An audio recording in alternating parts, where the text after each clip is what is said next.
Welcome back to the Impact Driven Leader podcast. This is your host, Tyler Dickerhoof.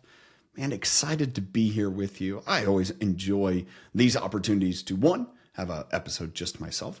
It's a different context. It's a different interaction. I enjoy having that with you, the audience, whether you're watching on YouTube.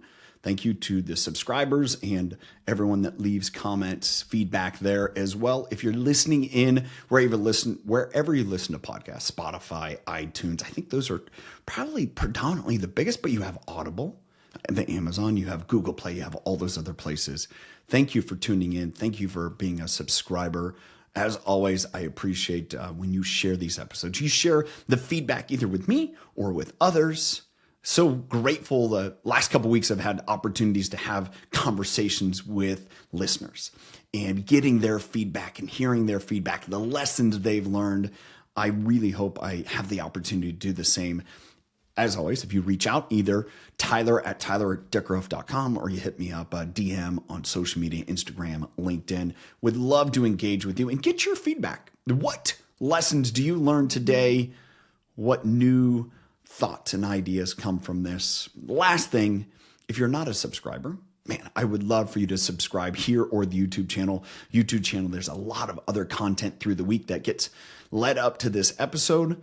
And for the podcast listeners, those of you that rate and review the show, the opportunity for it to show up, for me to get better as a guest, to add more value to you and anyone else listening, man, that's what I aim to do. Please, I would love to see those reviews and understand what value you got from this. All right, today I'm excited to share with you the latest book in the Impact Driven Leader Book Club book series.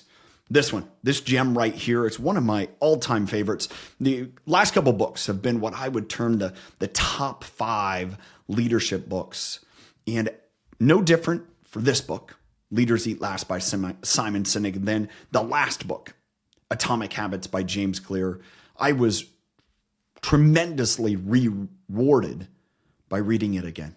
I took so many notes again, and it was like, aha, that's where I learned that. Aha, that's where that sunk in. Aha, wow, that's timely. There's one excerpt I was reading just as I prepared for this episode, and it was discussing the plight of our current, political world. Just as a note, this book was released in January of 2014. And Simon extols the challenges in our political system, the angst, and he regales a story when political foes were actually friends, when you had more political counterparts that spent time together, whether going to dinner, public picnics, public affairs with their family. Now, in the last 30 years, you have politicians who spend more time back in their home area. That isn't all bad than they do in Washington. But what we find out is we have less cooperation. That's been pretty visible, and Simon talks about that. And again, he wrote this probably 10 years ago.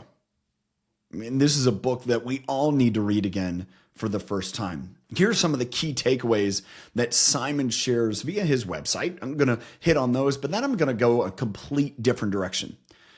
He talks about be a leader who looks after their people. That's what you're going to find in this book. As well, see your employees as human beings. Understand your biological chemicals and adapt. And then lastly, try to create a healthy and safe environment within your organization. Whether it's just me preparing for this and being excited to share this book, I look at those 4 key takeaways and I'm like, that's still viable. That's still relevant today. I look at see your employees as human beings. Man, that is smacking us right in the face again in this AI laden, in this post-COVID, get back to work, not to work. I just saw, Adam Grant extolling, saying, just don't make it all or nothing. Understanding our biological chemicals and adapt. I'm going to talk a little bit about dopamine and cortisol, which Simon refers to, and that is the pleasure-seeking chemical or the stress-induced chemical. And then lastly, create a healthy and safe environment within your organization. This is probably the last piece that has hit me most in the last week. I firsthand have experienced, there's an organization where I'm involved, in several different leadership roles. And as I've gone through that and as I look at my involvement, I was saddened. I understand why my mentor, John Maxwell, a couple years ago, shared how leadership sad he was. I was tremendously gutted and saddened this week, partly because of the actions that I took and how they affected people. But it came to a point where I was forced. I felt necessary to take actions because I saw people hurting.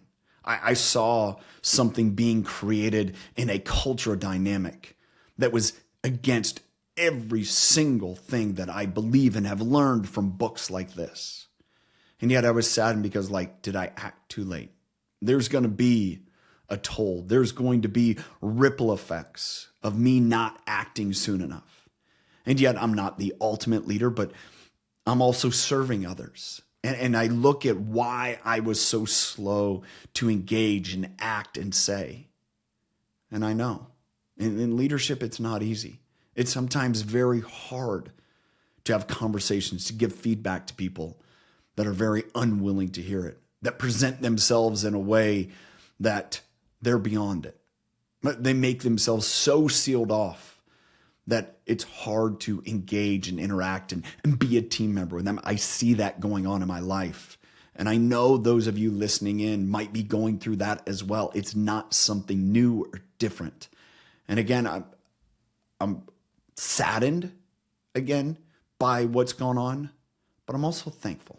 I'm thankful for the experience so it can remind me what maybe I don't see in my everyday interactions with people that is so apparent for others.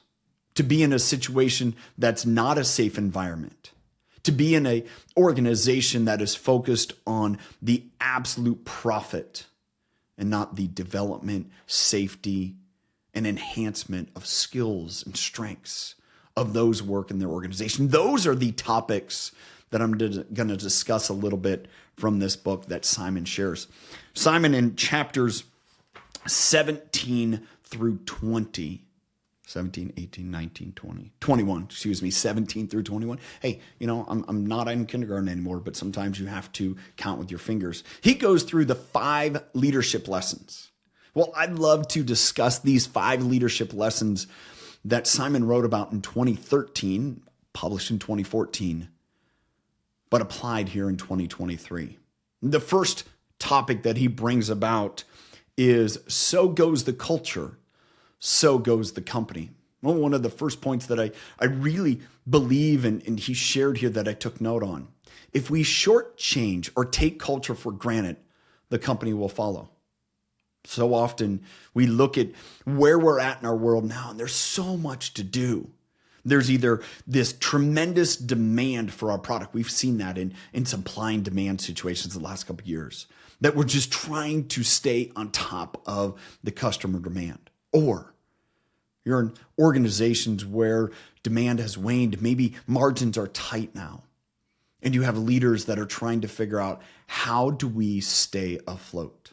We have a situation where a lot of corporate financing has changed. We went from very low interest rates to much higher interest rates. Sometimes the margin, 2, 3, 4% on those interest rates is the entire margin that a company can produce a profit from. And now all of a sudden that's tight. And so we see the culture changing. And yet there's prime examples of companies that have said, no, we're not going to be like that. In the book, Simon talks about Costco and how during that period, and this was post the Great Recession of 2007, 8, and 9, where they said, no, the economy is struggling. We need to make sure people have more money. We have organizations doing that today.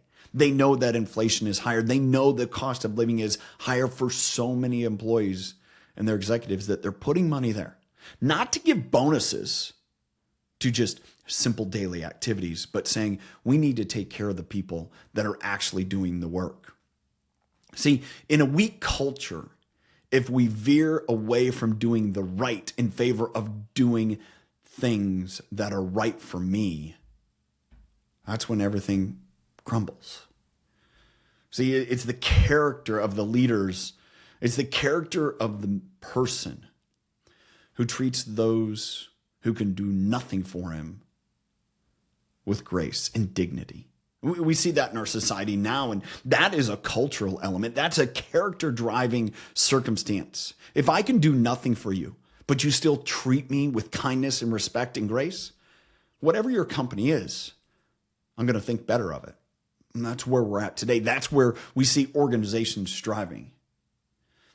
In a company with a strong culture, people will feel protected by their leaders. This is what I'm seeing first and foremost. I see people acting. There's actions that aren't meeting the words, and words where actions aren't followed up. And ultimately, people are concerned. They don't know their place. They feel uneasy. When people feel uneasy, they disengage. They find a reason to leave. We've seen the Great Resignation. Why? In so many cases, because people didn't feel valued, wanted, and appreciated. There was an overarching lack of safety, meaning I see value in you. I know you have value for organization, and I'm going to do whatever to protect you because you're valuable. When we don't have that, people feel uneasy. And when people feel uneasy, performance wanes. And performance individually ends up showing up corporately. One last point here in the so goes the culture, so goes the company that Simon writes about. In a circle of safety, which Simon goes through and kind of really defines, and it's that idea of holistically, where do I feel safe? In a circle of safety from leaders, from organization, from those that I work with. In a circle of safety, when people trust and share their successes and failures, what they know and what they don't know results in innovation. Simon in this chapter talks about the organization 3M. He shares this story about how Post-it notes were developed. Post-it notes were actually a result of a failure. The inventor was trying to develop a much stronger adhesive and yet failed. And someone else took this adhesive, applied it to some paper, and created bookmarks, feeling the disdain of a leader who, when you made a mistake, they lashed out at you. They said, we can't have that. That's going to kill us. No. The leaders that embrace mistakes, the leaders that look at their performers and say, please make more mistakes because we all learn from it. See, there's a difference between failure and a mistake. A failure is compounded. A mistake is, hey, I'm working my way towards it. Even a failure we can overcome. The number 2 area that Simon talks about, the 5 leadership lessons, and yet applied in our world today, is so goes the leader, so goes the culture. We've seen this in organizations recently where we have executives who were hired maybe in the last couple of years, during COVID. Now, all of a sudden, it's in a different circumstance, and they're not the leader everyone once thought. Maybe they're coming out and they're trying to go back to pre-2020 metrics. They're trying to go back to the way it used to be. Our world will never be the way it used to be. We have remote work. We have travel that is now different than what it was. We have human interactions. We have people living in different places. We can never go back. We have a desire for different products. We value things differently. And as a generation, we've talked about this in the recent past with the different podcast guests, the generations, Gen Z, millennials, that are looking for something so much different than what older generations, Gen X, baby boomers, are looking for. One of the topics that Simon really gets into, and I find it enjoyable because it's been a conversation that is not only very relevant today, but several people have written about in the last 5-6 years. I was recently working with a PR agent. I asked them, what kind of information are people looking for? The major publishers, the Forbes, the Inc., the so forth and so on. What kind of leadership information are they looking for? And they said, well, it's how to deal with the adversity in the workplace, 1, but 2, generational. When we wrote about millennials in this book, actually, Simon includes a chapter of how to lead millennials. And here we're at it again. Now we're looking at how do you lead millennials and Gen Z? How do we lead the people in our world? And see, ultimately, so goes the leader, so goes the culture. We work to advance the vision of the leader who inspires us. And yet we work to undermine the dictator who tries to control us. I have teenagers. I was raised in a home where much of my consequence and restrictness, whatever I had, my restrictions, right, were based upon the consequences. Hey, my bedtime was you have to get up at 4:30 in the morning and go work. You have to milk cows. You have to take care of cows. You have to get that stuff done.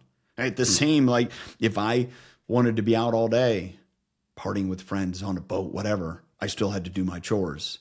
Whether that was 9 o'clock at night, 10 o'clock at night, I still had to do it. See, when I was led to do that, I made my own choices. And yet I see my own teenagers or teenagers around them, the ones that are controlled, rebel the most. And they'll rebel in whatever way they can. Oh, you say I have to do that? Well, I'm going to find the opposite. You say I have to come to this event? I'm going to find ways to not be there. I'm going to put my control when you're trying to control me. See, the leader who inspires people, he creates or she creates a vision for people to aspire to and invites them into that, will sacrifice and be more disciplined than the dictator who threatens and controls and tries to manage every last detail. Doesn't mean you can't have discipline. Doesn't mean that you can't have, codes of conduct. No, those are actually guardrails that help guide people. And it's not about controlling people that you don't trust them. It's giving them the opportunity to understand the entire vision. One other piece that Simon shares about in this chapter is when leaders isolate themselves. And I wrote this at leaders who isolate themselves oust themselves. We've seen this.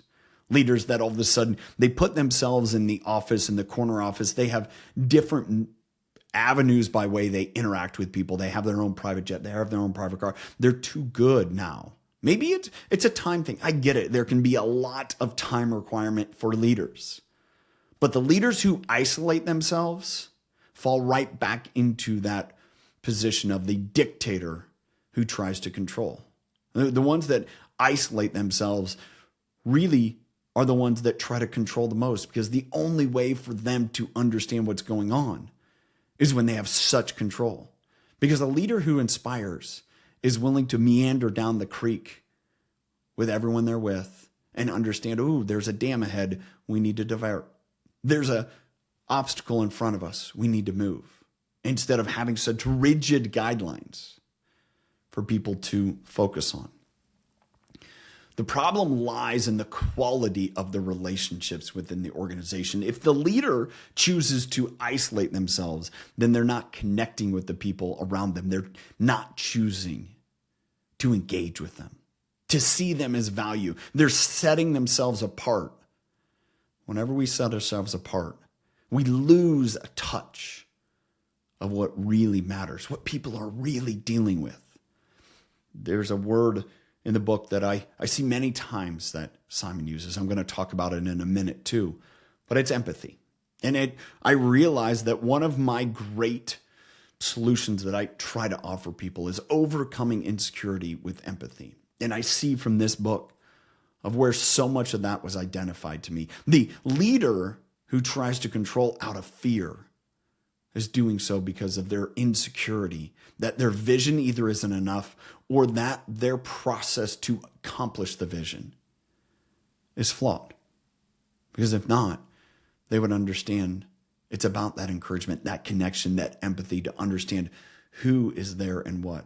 Empathy drives trust, and trust is the ultimate power, not control, trust. See, if we give authority to those closest to the information, they're going to give us feedback that is far beyond what perspectives we may have, because our perspectives are isolated. Our perspectives are solely looking through the window or into a mirror. But when you have multiple people that look at it from a different vantage point, we see a much richer picture. Simon talks about power. Physics power. As it's defined in physics, power is the transfer of energy. And the same thing happens in organizations. When we transfer power, we create energy. And when our energy is created, results occur. Trust and the transfer of power drives cultures, not the opposite. The leader who inspires others and gives them power through energy drives an organization to accomplish a vision. The third point that Simon discusses, and this is, I believe, chapter 19 now, is integrity matters. Leaders who accept failures and tell the truth build more trust. The worst thing we can do as leaders is deny the truth, thinking that, the truth is going to hurt us. The truth always wins. And the more that we embrace it, the better off we are. The more that we tell the truth and accept the truth, whatever that may be in the circumstance, we develop safety. People want to feel safe from their leaders. And leaders that are willing to tell the truth, leaders that are willing to be honest, drive trust. See, it's a common adage and understanding that people want to love what they do. And when they love what they do, they'll do whatever to get more of it. And sometimes you have to do it enough to love it. But if the love of the people that we do it with is strong enough, man, we can do whatever. It's a military adage, really. Is if we love the people around us, we'll endure some of the harshest environments and climates. Because of love. There's the element of how you do anything is how you do everything. If you act with integrity and character in small things, it will show up in large things. You can't just save that for the large things and expect it to kind of trickle down. No, it's in all the things. Number 4, friends matter. I've recently understood this even better. And it's something that I shared as I was introducing how I've been so saddened by what's going on. Because I understand in life, the only currency to measure any wealth is relationships. And relationships matter more than any possession, currency, treasure we may have. See, friendships give perspective. I shared that just a moment ago in regard to empathy and those that we work with. And yes, that can be friendships. Doesn't mean we have to be so close that we'll do anything together at any time. But if we have friendships in the place where we work, I talked about the political arena. And one thing that Simon shares is when friends work together, they cooperate. When enemies try to interact, they fight. So if we develop more friendships and common understanding, this empathy, we aim towards cooperation. Control. When people try to control the situation, there's not cooperation. There starts to be pushback. There starts to be rebellion. See, one of the problems that Simon shares in this area where he talks about friends matter in this political days is blaming the system. We talk about that today. I'm not a person of politics. I think it's rather frustrating to me, and I know why. Because we no longer look to cooperate. We solely look to control. We have to have one side that is more powerful than the other. Does that help anyone? No. The more time that we spend together, we start to appreciate each other more. Brené Brown, the famous author, talks about this and this dehumanization of our society. Dehumanizing by certain groups moves people away from appreciating each other. It's when we appreciate each other that we're able to cooperate. And friendships and relationships matter. The last one, and this 5 pieces that Simon talks about, writes about in this book, Leaders Eat Last, is lead the people, not the numbers.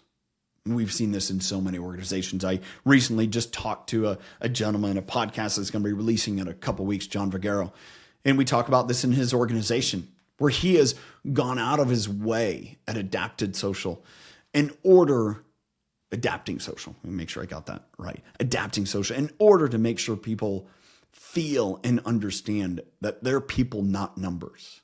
And he worked in organizations. He saw organizations where it was just a number. It was just You're just a number. And we see that in a lot of places in our world, and maybe less so today than in the past, but it's still there. In my Impact-Driven Leader Roundtable, the last few weeks as part of our Grow sequence, we've been talking about expert versus master. I think this fits into this conversation of lead the people, not the numbers. See, when we're an expert, we want to hold on to our knowledge. We are the genius in our organization. A master understands that my organization thrives and lives on when I pass along that expertise, when I become the master of a topic. I don't have to know it all. I know what I don't know. But I'm pursuing mastery because I'm helping others attain their expertise. Simon shares this quote: when the genius leaves the company dies.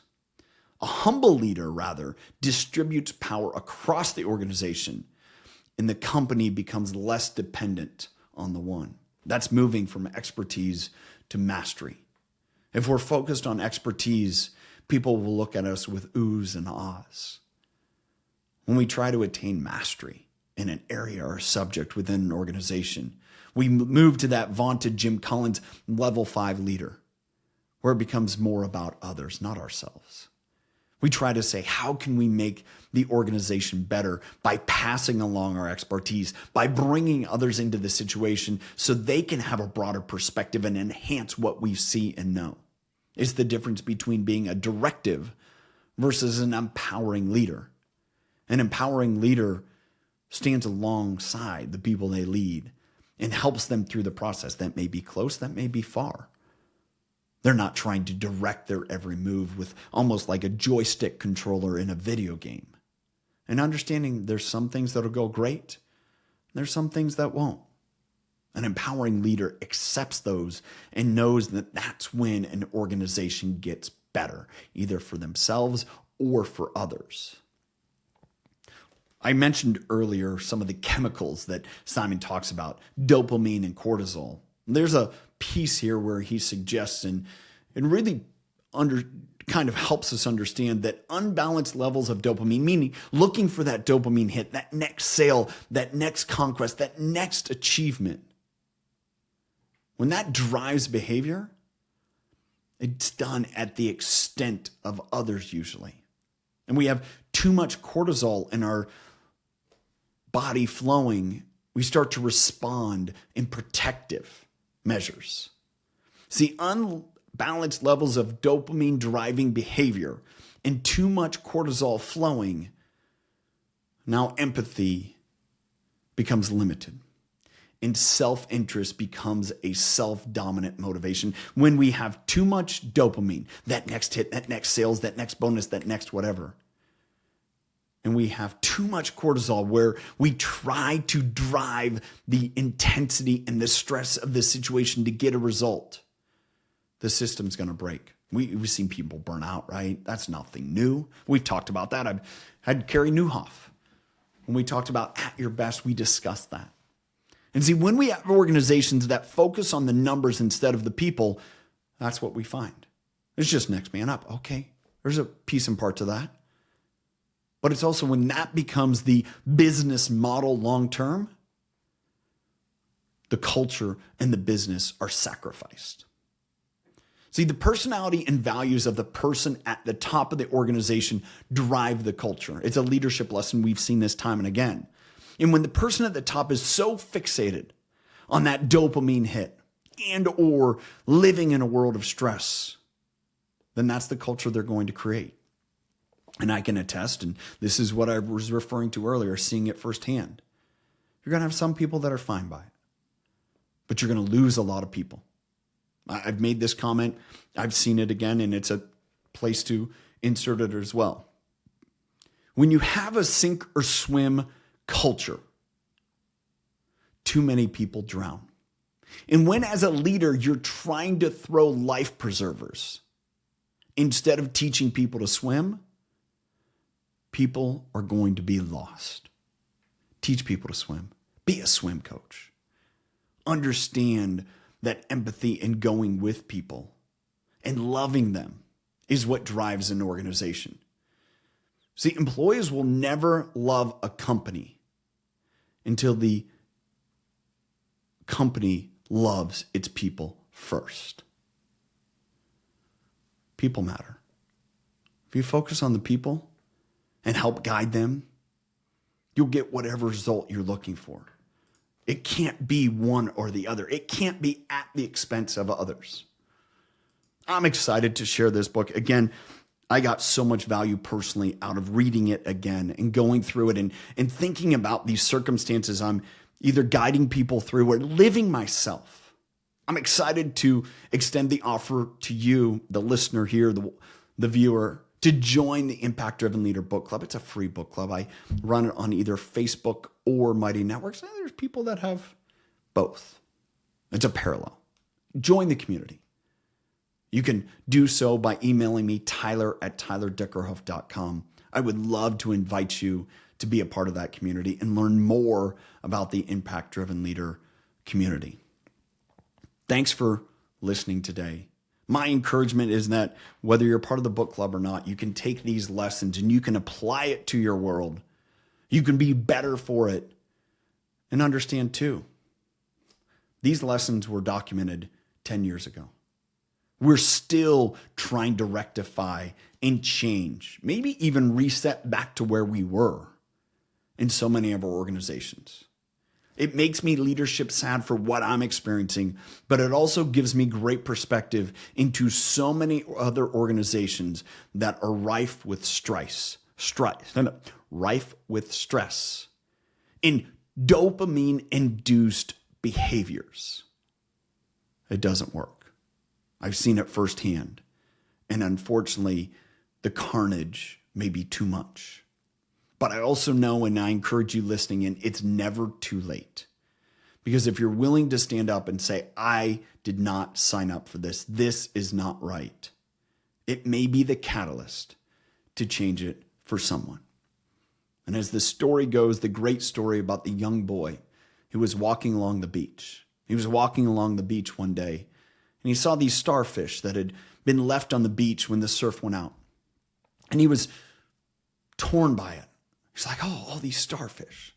So he reaches down, he grabs the starfish, and he throws it back in the ocean. And there's thousands along this beach. And he goes to the next one, he grabs it, and he throws it into the ocean. There happened to be an older man there. He was walking along, and he said to the young boy, what are you doing? He goes, oh, I'm throwing the starfish back into the ocean. And the older gentleman said, oh, there's too many. You can't make a difference. Indignant, the little boy looked him in the eyes, bent down, grabbed another starfish, turned, threw it into the ocean, looked back to the gentleman and said, made a difference for that one, and kept on his way. When we choose to make a difference for one, we're making a difference for someone who matters, someone of value. See, leaders eat last because their choice and their drive is to make sure others are taken care of first. And if they do that, they'll have a feast. Thanks for tuning in. Thanks for being here. Till next time, have a good one.